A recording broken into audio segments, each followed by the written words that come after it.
The stars were burning. Ambassador Yuna stood at the observation window of the Velhari command station and watched her people die. Orange flames bloomed in the darkness of space as another cruiser exploded. The shockwave sent debris spinning into the void. Inside that ship, 3,000 Velhari soldiers had been alive just moments ago. Now they were nothing but ash and memory. "Ambassador, we must evacuate," said Commander Taiwan. His blue skin had turned pale. His 4 eyes blinked rapidly with fear. "The Drokan fleet is breaking through our final defense line." Yuna did not move. She kept watching the battle. The Velhari Alliance had ruled this sector of the galaxy for 2,000 years. They were scientists, explorers, builders of great cities and creators of beautiful art. They had never wanted war.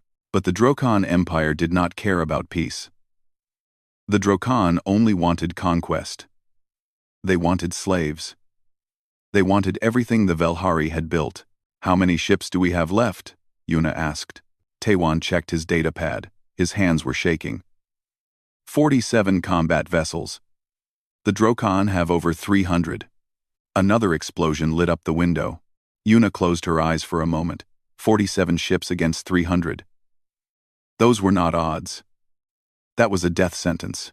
"The Council has already fled to the inner colonies," Taiwan continued. "They are asking you to join them. We can rebuild." "We can rebuild what?" Yuna turned to face him. Her silver eyes were hard. "The Drokan will not stop here. They will chase us to the inner colonies, then to the core worlds. They will hunt us until every Velhari is dead or in chains." Taiwan had no answer. He knew she was right. Yuna walked to the communication console in the center of the room. Her long fingers moved across the controls. She pulled up a star map that showed every known civilization in the galaxy. Most of them had already refused to help. The Korath claimed neutrality. The Belmori were too far away. The Syndicate only cared about profit. And there was no profit in fighting the Drokan. But there was one species that had not answered yet. One species that every other civilization tried to avoid. One species that made even the Drokan nervous. Humanity. "Ambassador, you cannot be serious," Taiwan said when he saw where she was looking. "The humans are. They are dangerous," Yuna finished for him. "Yes, I know." She had studied the humans for years. They came from a small blue planet on the edge of the galaxy. They had only discovered faster-than-light travel 200 years ago. In galactic terms, they were children, babies. They should have been weak and primitive, but they were not. Something was wrong with humans, something that no other species could understand. They evolved on a world that was trying to kill them. Their planet had earthquakes, volcanoes, hurricanes, and floods. It had predators with sharp teeth and poisonous creatures that hid in the grass. It had diseases that could wipe out millions. And yet, somehow, the humans survived. They did more than survive. They conquered their world.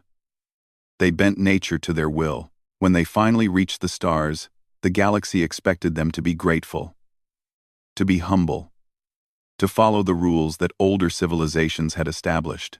The humans did not follow rules.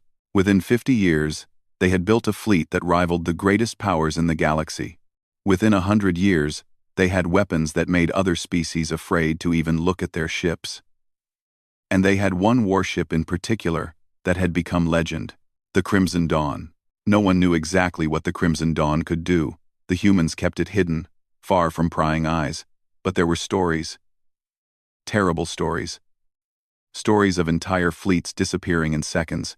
Stories of planets surrendering the moment the ship appeared in their sky. "If we contact the humans, we are inviting a monster into our home," Taiwan said. "The monster is already here," Yuna replied. She pointed at the window where another Velhari ship was breaking apart. "The Drokan are the monster. The humans might be something else." She activated the long-range communication array. The signal would take several hours to reach Earth. She did not have hours, but she had to try.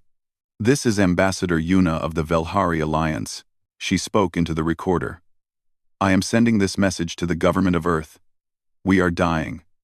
The Drokon Empire has attacked our territory without warning or reason. They have destroyed our colonies. They have killed millions of our people. Our fleet is trapped near the Cora Nebula, and we cannot hold much longer." She paused. Her voice became softer. "I know that humanity prefers to stay out of galactic politics. I know that you have no reason to help us. We have never been your allies. We have never been your friends. But I am begging you now, please, send help, send anything. If you do not, the Velhari people will cease to exist. And after us, the Drokon will come for others. They will come for everyone. Eventually, they will come for you too." She ended the recording and sent it. Then she sat down and waited. Hours passed. The battle continued. More ships died. Taewon tried several times to convince her to evacuate, but she refused. If this was the end, she would face it here. Then, just as hope was fading, a reply came. It was not from Earth's government. It was from a single ship. The screen showed a human male with short black hair and calm eyes. He wore a dark uniform with a red symbol on the chest. "This is Captain Sunwoo of the warship Crimson Dawn," he said. His voice was steady, almost gentle. "We received your message, Ambassador. Earth Command has authorized immediate intervention." Yuna felt her heart stop. "You are coming? How soon can you arrive?" Captain Sunwoo smiled. It was a small smile, but there was something in it that made Yuna's skin tingle with fear and hope at the same time. "Ambassador, we are already on our way. Hold your position. Do not engage the enemy further. When we arrive, stay behind our ship and do not fire unless we tell you to." "How will we know when you arrive?" Yuna asked. The captain's smile grew slightly wider. "Trust me, Ambassador. You will know." The transmission ended. Yuna stared at the blank screen. Beside her, Taewon was pale with fear. "What have you done?" he whispered. Yuna did not answer. She turned back to the window and watched the stars burn. Help was coming. She just prayed that her people would survive long enough to see it. The Drokon Admiral Vorax stood on the bridge of his flagship and smiled with all 3 rows of teeth. The battle was almost over. The pathetic Velhari fleet was down to 30 ships now, and most of those were damaged. In another hour, maybe less, he would crush them completely. "Admiral, the Velhari command station is still refusing to surrender," his second officer reported. Vorax laughed. The sound was deep and cruel. "Good. I do not want them to surrender. I want them to watch everything they love burn. Then I want them to know that their suffering is only beginning." The Drokan were hunters. They had always been hunters. Long ago, on their home world, they had hunted every other species to extinction. When they reached the stars, they simply found new prey. The Velhari had been soft and comfortable for too long. They thought that peace could last forever. Vorax would teach them the truth. The only law in the universe was power. And the Drokon had all the power. "Order the 3rd battle group to flank their position," Vorax commanded. "I want this finished before." An alarm screamed across the bridge. Every officer froze. Vorax turned to his sensor operator, a young Drokon whose scales had suddenly gone white with fear. "What is it?" Vorax demanded. "Admiral, something is coming out of hyperspace. Something big." "How big?" The sensor operator's claws trembled as he read the data. "Admiral, I do not understand these readings. The mass signature is impossible. No ship could be this large." Vorax pushed the operator aside and looked at the screen himself. His smile disappeared. Across the battlefield, on the Velhari command station, Yuna saw it too. The sky split open. That was the only way to describe it. Space itself seemed to tear apart as a massive shape emerged from hyperspace. The transition was different from normal ships. Most vessels created a small flash of light when they arrived. This ship created a shockwave that made every sensor in the area go blind for 3 full seconds. When the sensors came back online, everyone saw it. The Crimson Dawn. Yuna had seen pictures of human warships before. They were usually elegant, sleek, built for speed and efficiency. The Crimson Dawn was none of those things. It was a monster made of metal and fire. The main body was black, darker than the space around it. And it seemed to swallow light rather than reflect it. Red lines ran across its hull like veins of blood. Weapons covered every surface. Cannons, missile tubes, energy projectors, and things that Yuna could not even name, but the size was what truly terrified her. The Crimson Dawn was not just big, it was bigger than the entire Drokan fleet combined. It made their largest battleship look like a child's toy. It made the Velhari command station look like a grain of sand floating next to a mountain. By the ancient stars, Taewon whispered beside her. What kind of beings build such a thing? Yuna did not answer. She was too busy staring. On the Drokan flagship, Admiral Vorax was experiencing something he had never felt before in his entire life. Fear. True, deep, primal fear. The kind that made his legs weak and his mind go blank. That is not possible, he said. His voice was barely a whisper. No species could build a ship that size. It would take the resources of 100 worlds. Admiral, the human vessel is scanning us, his sensor operator reported. They are scanning everything. Our ships, our weapons, our shield frequencies. They are learning everything about us in real time. Vorax tried to compose himself. He was a warrior. He had conquered dozens of worlds. He had killed millions of enemies with his own claws. He would not be afraid of one ship, no matter how big it was. Target that vessel, he ordered. All ships, focus fire on the human warship. Bring it down. But his officers did not move. I gave you an order, Vorax screamed. Admiral, his weapons officer said slowly. I am reading their power output. Their main weapons alone have more energy than our entire fleet's reactors combined. If we attack them, he did not need to finish the sentence. Across the battlefield, on the Crimson Dawn, Captain Sunwoo stood at the center of his bridge. Unlike the chaos on other ships, his bridge was calm. His crew moved with quiet efficiency. They had done this before. They knew what was coming.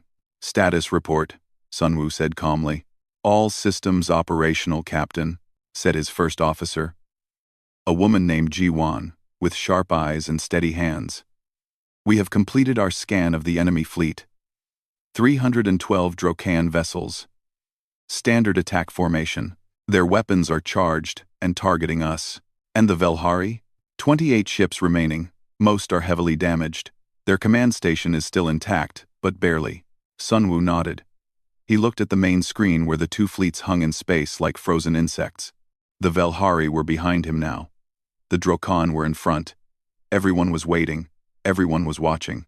Open a channel, Sunwoo ordered. Broadcast to all ships in the area, both fleets.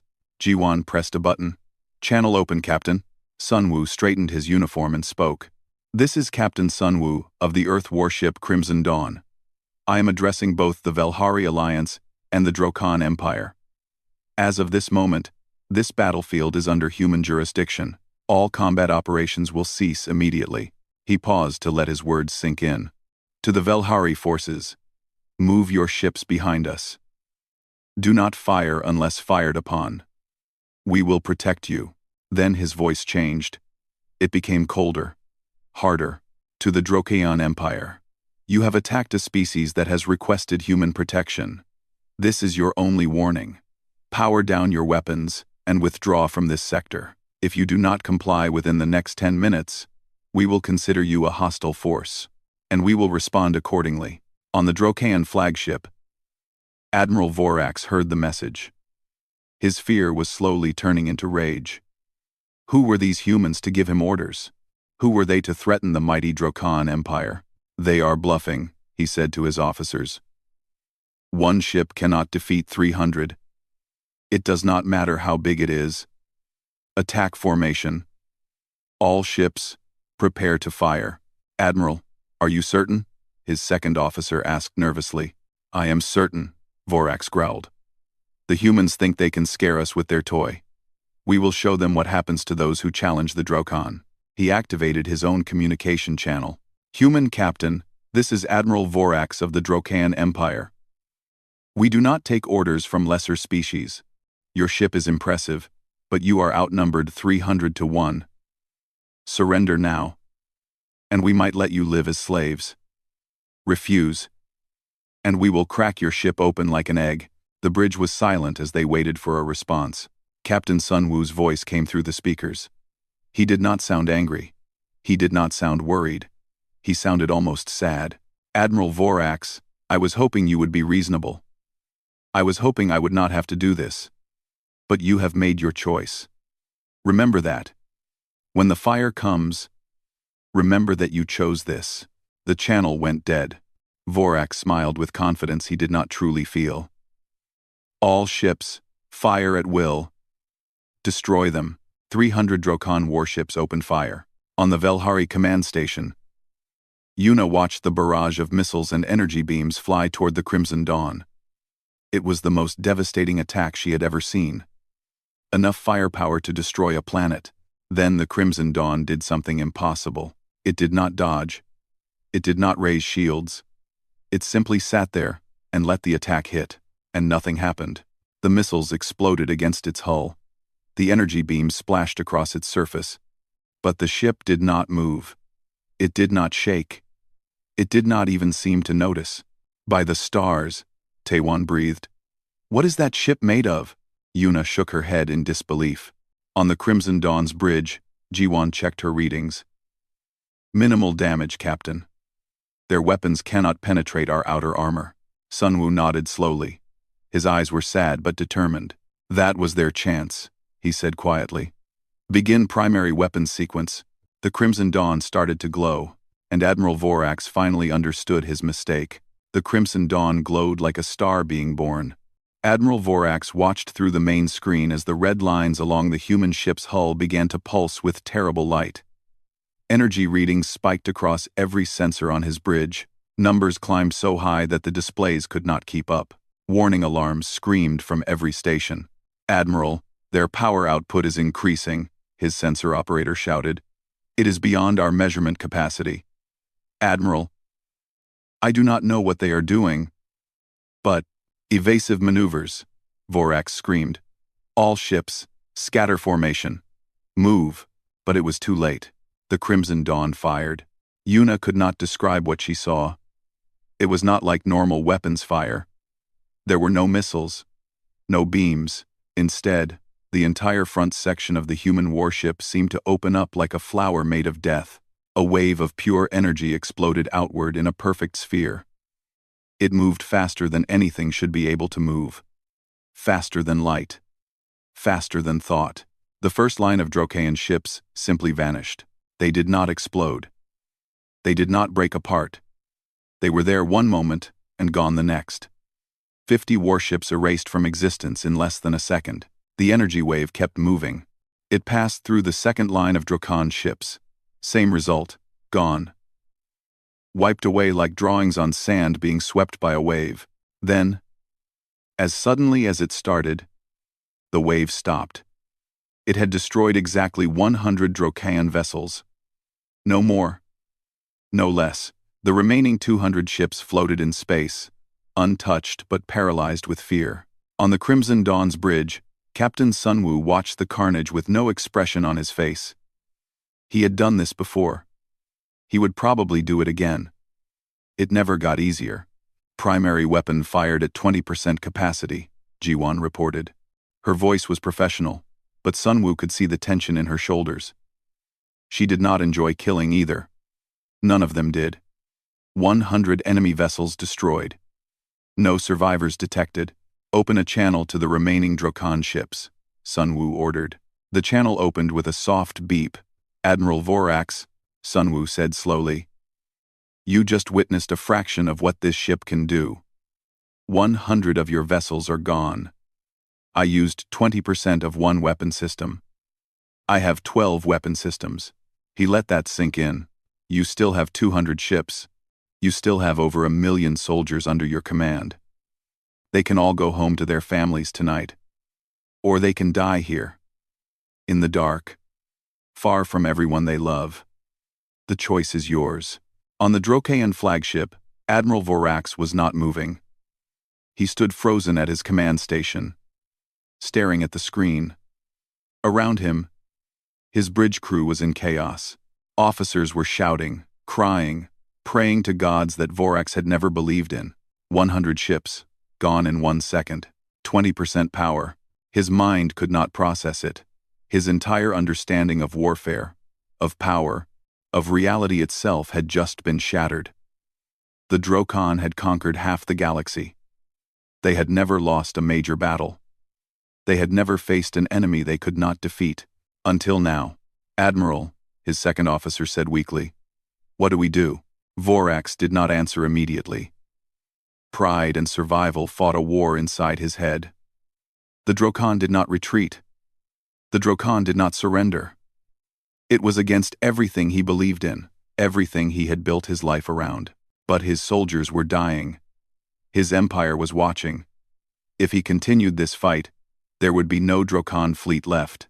There would be no empire left to rule. He opened his mouth to give the order to withdraw, but before he could speak, another voice cut through the chaos. It came from the fleet-wide communication channel. A voice that Vorax recognized immediately. High Commander Drax, the supreme leader of the Drokan military.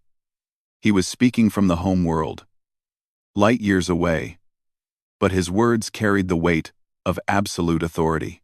"Admiral Vorax, this is High Commander Drax. I have been monitoring this battle. You will not retreat. You will not surrender." "High Commander," Vorax replied desperately. "You do not understand. The human weapon destroyed 100 ships instantly. They have power we cannot match. If we continue, we will all die. Then you will die with honor." Drax's voice was cold as ice. "The Drokon Empire does not bow to anyone. Attack with everything you have. If you fail, reinforcements will arrive. We have 1,000 more ships. We will bury these humans under the bodies of our soldiers if we must." Vorax felt sick. 1,000 ships. Did Drax truly not understand? It did not matter how many ships they sent. The humans would destroy them all. This was not a battle. This was extinction. "High Commander, please reconsider." Vorax begged. He had never begged for anything in his life. "The humans are not like other enemies. We cannot win this. You will follow orders, Admiral. Attack now, or I will have your family executed for treason." The channel went dead. Vorax stood in silence. His claws dug into the metal of his command console so hard that they drew blood. He had served the Empire for 40 years. He had given everything, and now he was being ordered to lead his soldiers to their deaths for nothing. "Admiral?" his second officer asked nervously. Vorax looked around his bridge. He saw the faces of his crew. Young Drokon who had families waiting for them at home. Soldiers who trusted him to lead them wisely. They were all going to die because one fool on a distant planet cared more about pride than survival. "All ships," Vorax said finally. His voice was dead. "Empty. Attack formation. Target the human vessel. Fire everything." The bridge was silent for a moment. "Admiral? You cannot be serious," someone whispered. "I have my orders," Vorax replied. "May the dark gods forgive us all." On the Velhari command station, Yuna watched in horror as the remaining Drokon fleet began to move forward. They were actually going to attack again. After everything they had just seen, they were going to throw themselves at the human warship like insects flying into a fire. "They are insane," Taewon said. "Why would they do this?" Yuna shook her head. She had studied Drokon culture. She understood their pride, their fear of showing weakness. But this went beyond pride. This was suicide. "Someone is making them do this," she said quietly. "Someone who is not here. Someone who does not care if they die." On the Crimson Dawn, Captain Sunwoo watched the Drokon fleet advance. His jaw tightened. "They are not retreating," Jiwon observed. "They are forming attack patterns again." "I see that," Sunwoo said softly. "Captain, should we fire?" Sunwoo did not answer immediately. He watched the Drokon ships getting closer. He could see their weapons charging up. They were going to attack, even though they knew they could not win. Someone was forcing them to die. "Scan their communication frequencies," Sunwoo ordered. Find out who is giving them orders. Jiwan's fingers flew across her console. Got it. They are receiving commands from the Drokon homeworld. Someone called High Commander Drax. Sunwoo's eyes narrowed. Can we trace the exact location? Yes, Captain. We can. Sunwoo nodded slowly. A plan was forming in his mind. A terrible plan. A necessary plan. Open a channel directly to that location, he said. I want to speak to this High Commander. The channel opened. A new face appeared on the screen. Drax was older than Vorax, with scars covering his face and golden rank symbols on his armor. His eyes burned with arrogance and hatred. Human Captain, Drax sneered. Do you wish to surrender? No. Sunwoo replied calmly. I want to give you the same warning I gave Admiral Vorax. Call off this attack. Withdraw your forces. Or there will be consequences. Drax laughed. Consequences?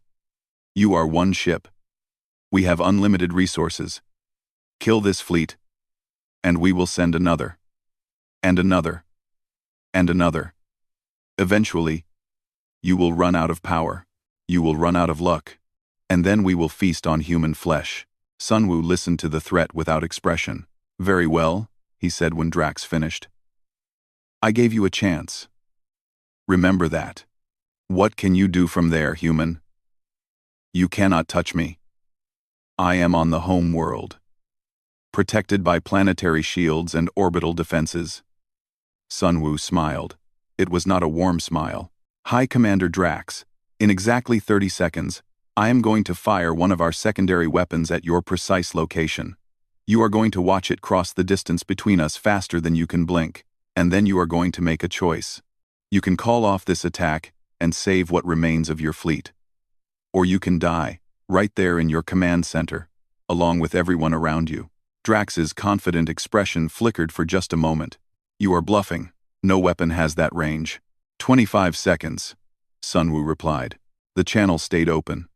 Drax watched. Vorax watched. The entire galaxy watched. The Crimson Dawn fired a single bright point of light into the void, and the universe held its breath. The point of light vanished into hyperspace.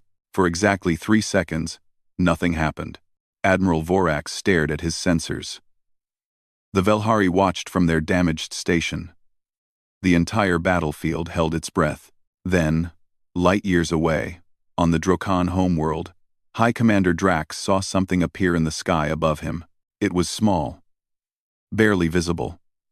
A tiny speck of white fire falling from the heavens. His orbital defense stations detected it immediately. Weapon systems locked on. Shields activated around the command complex. Shoot it down, Drax screamed. Hundreds of defense cannons opened fire. Missiles launched from underground bunkers. Energy beams sliced through the atmosphere.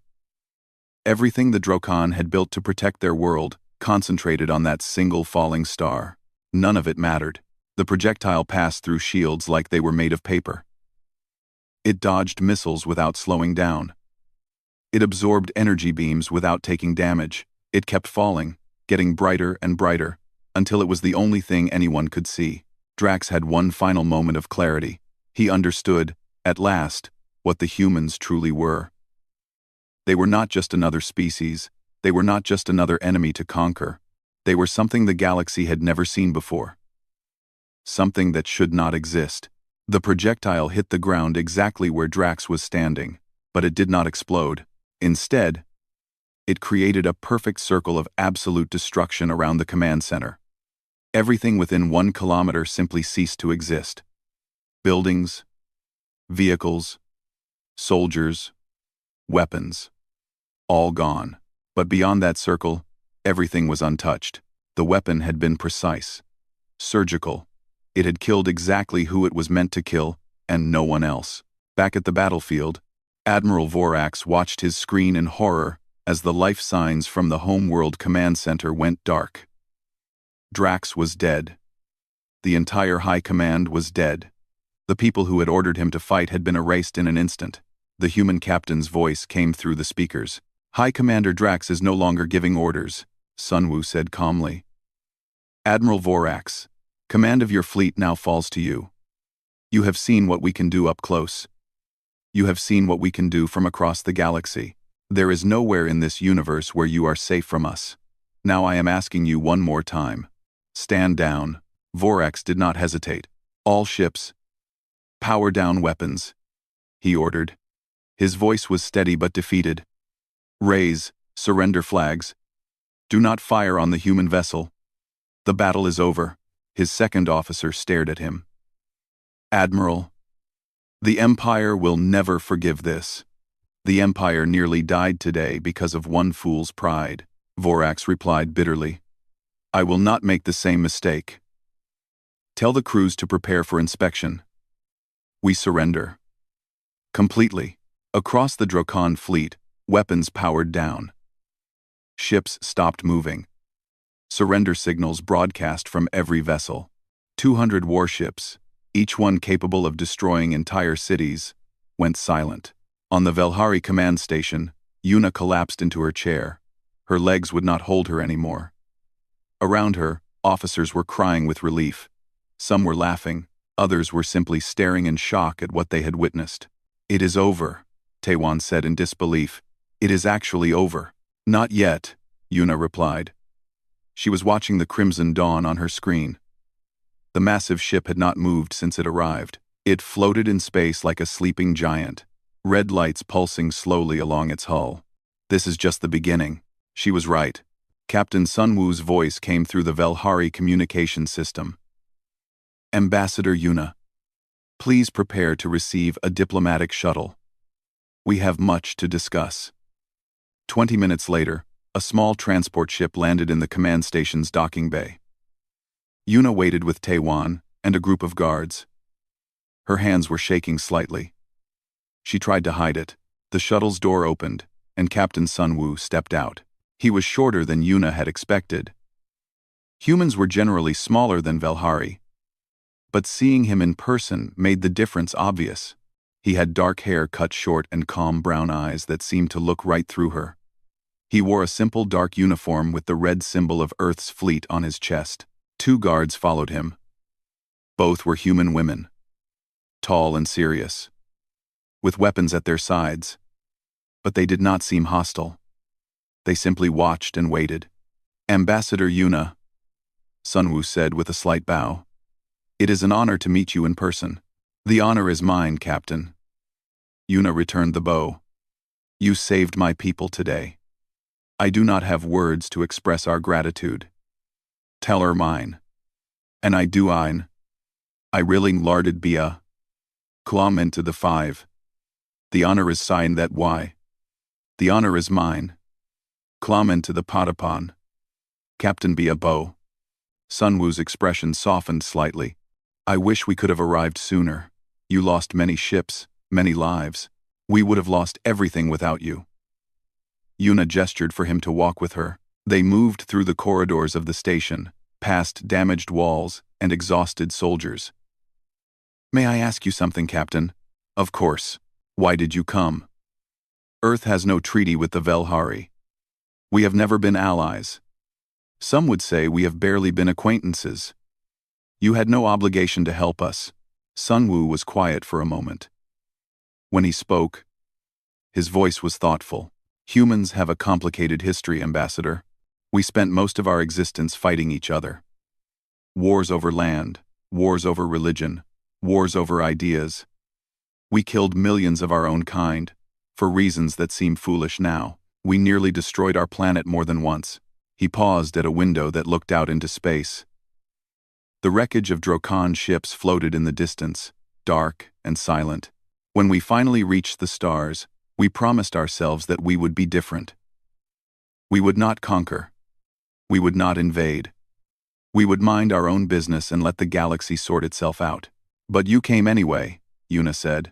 Yes. Sunwoo turned to face her. Because there is one thing humans cannot ignore. One thing that makes us act even when we know we should stay out of it. What is that? Suffering.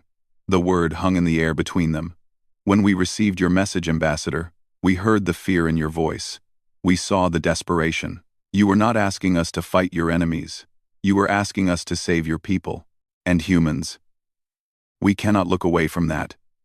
We have tried. We have failed, every time. Yuna felt tears forming in her eyes. She blinked them away. There is a price for our help, Sunwoo continued. But it is not what you might expect. We do not want territory. We do not want resources.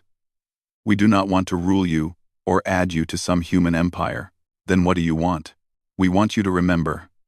Sunwoo's voice was serious.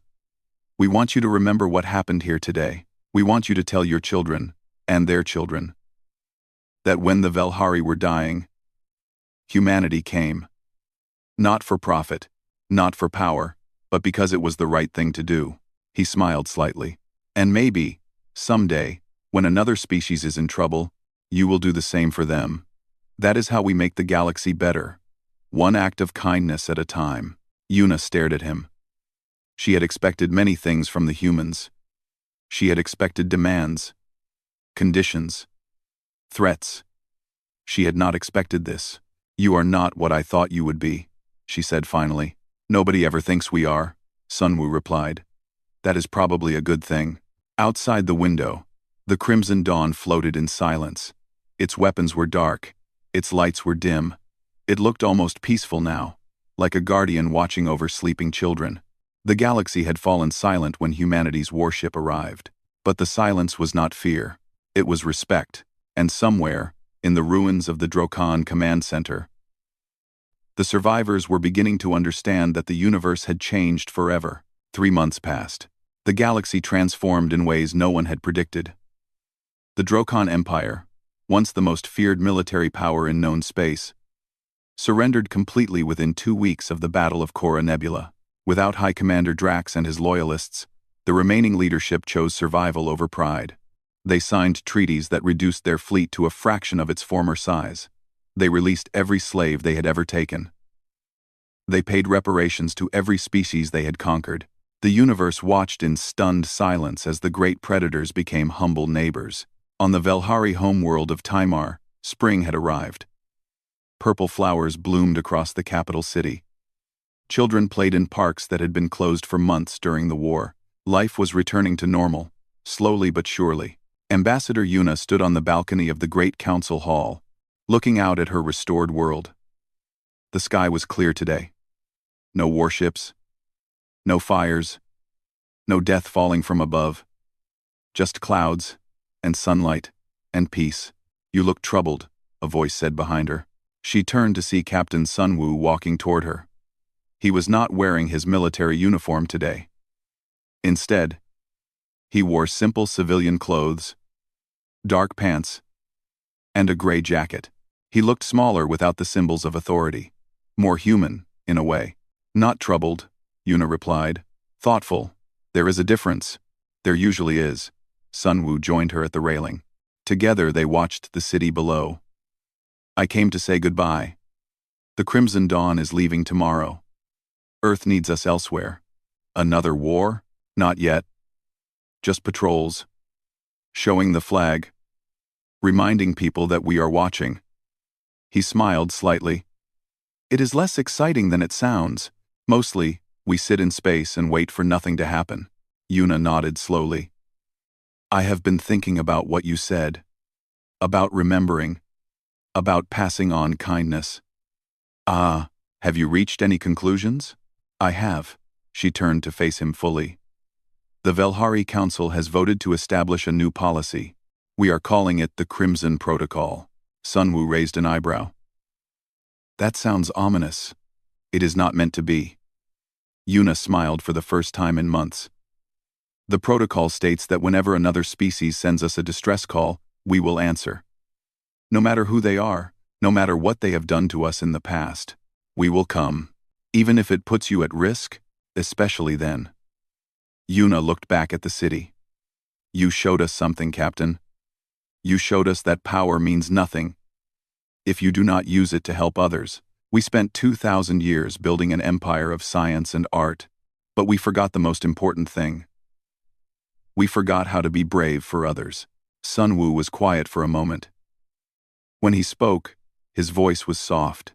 Ambassador, you know that I did not want to kill those Drokaan soldiers. I did not want to destroy those ships. Every life we took was a failure. A failure to find another way. I know, Yuna said gently. I saw your face when you gave the order to fire. You were not happy. You were not proud. You were sad. I know. War should always make you sad, Sunwoo replied. The moment it stops making you sad, you have lost something important, something that makes you human. They stood in comfortable silence for a while, watching the flowers sway in the breeze below. Can I tell you something? Yuna asked eventually. Of course. Before you arrived, I was ready to die. I had accepted it.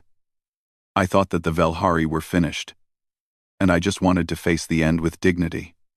She paused. But then your ship came out of hyperspace, and I felt something I had not felt in a very long time. Fear? No. Yuna shook her head. Hope. When I saw the crimson dawn, when I saw how the Drokan ships stopped firing, when I watched your weapons light up the sky, I did not feel afraid. I felt hope. Because I realized that there was someone out there who cared enough to fight for us. Someone who would cross the galaxy just to give us a chance. Sunwoo looked away. Yuna thought she saw moisture in his eyes. But it might have been the sunlight. We almost did not come, he admitted quietly. What? Earth Command debated for hours. Some of the admirals wanted to stay out of it. They said it was not our war. They said we should let the Drokan and Velhari sort things out themselves. He took a deep breath. I convinced them otherwise. Yuna stared at him. You convinced them? How? I played your message for them. The one you sent asking for help. Sunwoo finally looked at her again. I made them listen to your voice. I made them hear the desperation, the fear, the hope. And then I asked them one question. I asked them what kind of species we wanted to be. The kind that looks away when others suffer? Or the kind that stands up? Quote, and they chose to stand. They did. Sunwoo smiled sadly. Not all of them. Not easily. But enough of them chose to do the right thing. That is all we can ever hope for, Ambassador. That enough people will choose to be brave when it matters. Yuna reached out and took his hand. It was warm. Human. Alive. Thank you, she said simply. For everything. Sunwoo squeezed her hand gently. Take care of your people, Ambassador. And remember what you promised. When the next distress call comes, answer it. I will.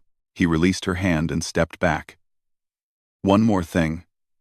The Crimson Dawn is being renamed. Earth Command decided that after what happened here, it deserves a new name. A better name. What will you call it?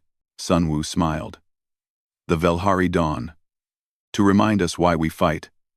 Not for glory. Not for territory. But for the people we protect. Yuna felt tears streaming down her face. She did not try to hide them.